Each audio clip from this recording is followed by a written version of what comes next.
পরীক্ষায় অকৃতকার্য হয়ে কলেজ ছাত্রের আত্মহত্যার প্রতিবাদে শিক্ষার্থীদের মহাসড়ক অবরোধ, কলেজ ভাঙচুর।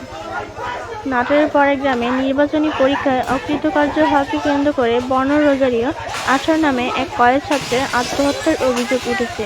নিহত বর্ণ Bonpara Saint Joseph School and কলেজের উচ্চ মাধ্যমিক দ্বিতীয় বর্ষের ছাত্র ছিল।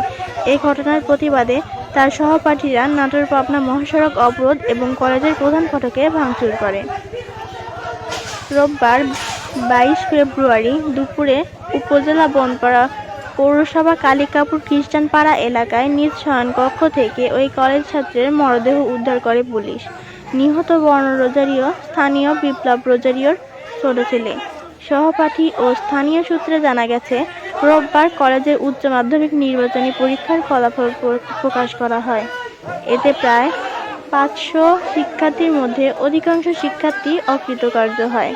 এর মধ্যে বর্ণ রোজারিও সহ 38 জন শিক্ষার্থীকে উচ্চ মাধ্যমিক পরীক্ষায় ফরম পূরণ করতে দেওয়া হবে না বলে শিক্ষকদের পক্ষ থেকে জানানো হয়।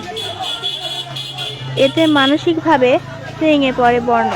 পরে বাড়িতে গিয়ে সে নিজ ঘরে তীরের সঙ্গে দড়ি বেঁধে গলায় ফাঁস দেয়। এর প্রতিবাদে বিকেলে তার সহপাঠীরা নাটোর-পাবনা মহাসড়ক অবরোধ করে বিক্ষোভ করে এবং কলেজের প্রধান ফটকে ভাঙচুর চালায়। এ সময় মহাসড়কের উভয় পাশে দীর্ঘ যানজট সৃষ্টি হয়।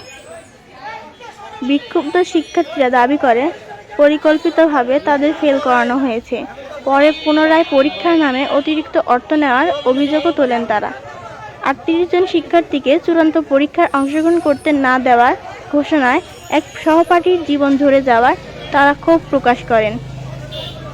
তারা ঘটনায় সুষ্ঠু তদন্ত ও সংশ্লিষ্টদের বিরুদ্ধে ব্যবস্থা গ্রহণ এবং অধ্যক্ষদের পদত্যাগ দাবি করেন।